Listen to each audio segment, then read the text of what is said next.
మనతో పాటు మండల విప్ ఎమ్మెల్సీ బల్మూరి వెంకట్ ఉన్నారు. ఒక్కసారి ఆయనతో మాట్లాడించేటువంటి ప్రయత్నం చేద్దాం.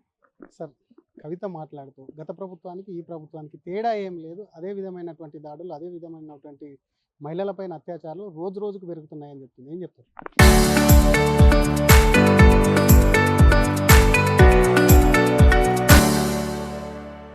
కవిత గారు మాట్లాడే మాటలకి ఎటువంటి శాంటిటీ లేదు. ఎందుకంటే 10 ఏళ్ళు అధికారంలో ఉన్నప్పుడు తను కూడా ఆ గవర్నమెంట్‌లో ఒక పార్ట్‌గా ఉండి పనిచేసింది.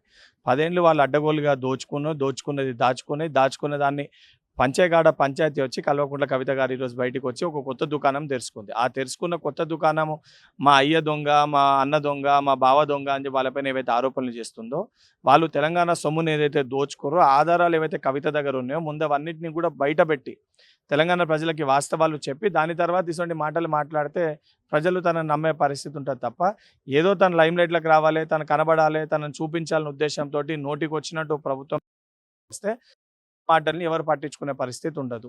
ముఖ్యమంత్రి సచివాలయానికి రావడం లేదు, ఆయనకు వాస్తు దోషం ఏమన్నా ఉందా అనేది టీఆర్ఎస్ అధినేత్రి అంటుంది. ఆమె 3 రోజుల క్రితం కూడా ముఖ్యమంత్రి గారు సెక్రటేరియట్‌కి వెళ్ళి వారు అక్కడ రివ్యూ మీటింగ్ పెట్టడం జరిగింది. బహుశా తనకి కనబడట్లేదేమో, లేదా ముఖ్యమంత్రి గారి గురించి మాట్లాడితే నన్ను పెద్దగా చూస్తారు, నేను పెద్దదాన్ని అయితా అని చెప్పి తను భావిస్తుందేమో. నువ్వు అక్క నుంచి అమ్మగా మారినంత ఈజీ కాదు కవితక్క. నువ్వు మా ముఖ్యమంత్రి గారి గురించి మాట్లాడే స్థాయి నీది కాదు.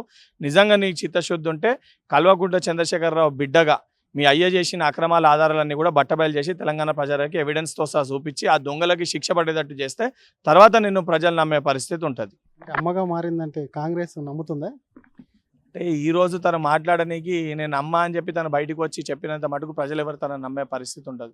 ఎందుకంటే 10 ఏళ్ళు ఆ దొంగలు దోచుకున్న దాంట్లో, ఆ కుటుంబం తెలంగాణ రాష్ట్రాన్ని దోచుకున్న దాంట్లో తిను కూడా ఒక భాగస్వామిగా ఉండి తిను కూడా దోచుకుంది.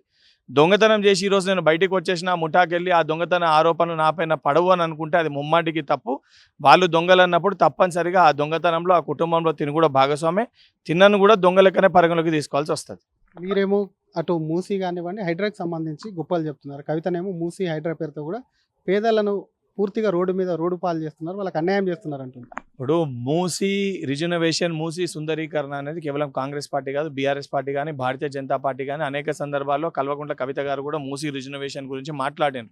కానీ ఈరోజు వాస్తవానికి మంచి చేద్దాము, హైదరాబాద్ ప్రజలకి, రంగారెడ్డి అదేవిధంగా నల్గొండ ప్రజలకి మంచి తాగునీటి అందిస్తాము, ఈ ప్రజలు పడుతున్న ఇబ్బందులకి వెళ్ళి ప్రజల్ని బయటికి తీసుకొని వద్దామని ప్రయత్నం చేస్తుంటే కడుపు మంటతోటి అందులో కమిషన్ రాక ఎవరిని బ్లాక్మెయిల్ చేసినా దండుకోలేకపోతున్నాం అనే ఉద్దేశంతో దానిపైన విమర్శలు చేస్తారు తప్ప అందులో ఎటువంటి వాస్తవాలు లేవు. మీరు సీసీ కెమెరాలు ఫోన్కి సంబంధించి హ్యాక్ చేస్తున్నారు అనేది ఇంకో ఆరోపణ హరీష్ రావు మీద వేశాడు. నిజంగానే జరుగుతుందా? ఫోన్ ట్యాపింగ్ మీద పెద్ద గగ్గోలు పెట్టింది కాంగ్రెస్. హరీష్ రావు గారు, బీఆర్ఎస్ ప్రభుత్వము నీచానికి దిగజారి జర్నలిస్టులై, మీడియా చైర్మన్లై, ప్రతిపక్ష నాయకులై, విద్యార్థి నాయకులై, అధికారులై, బిజినెస్ మ్యాన్స్, ఫిల్మ్ ఇండస్ట్రీ వాళ్ళై, ఆఖరికి వాళ్ళ కుటుంబ సభ్యులై కూడా ఒకరిపైన ఒకరు ఫోన్ ట్యాపింగ్ చేసుకొని నీచానికి దిగజారి వాళ్ళ స్వార్థ రాజకీయాల కోసం ఏ రకంగా ప్రవర్తించారో యావత్ తెలంగాణ సమాజం అది గమనించింది. ఈరోజు వాళ్ళ కుటుంబంలో ఉన్న ఒక కుటుంబ సభ్యురాలే బయటకు వచ్చి స్వయాన తన భర్త ఫోన్ ట్యాప్ చేసిరని చెప్పి ఆరోపణలు చేస్తున్నారు. ముందు దానిపైన సమాధానం చెప్పి ఒక సోయి లేదు. కానీ ఈరోజు ఆ ఆరోపణలు ఏ రకంగా బయటపడాలనే ఉద్దేశంతో మా పైన తప్పుడు ఆరోపణలు చేస్తారు తప్ప ఇందులో ఎటువంటి వాస్తవం లేదు. Thank you sir.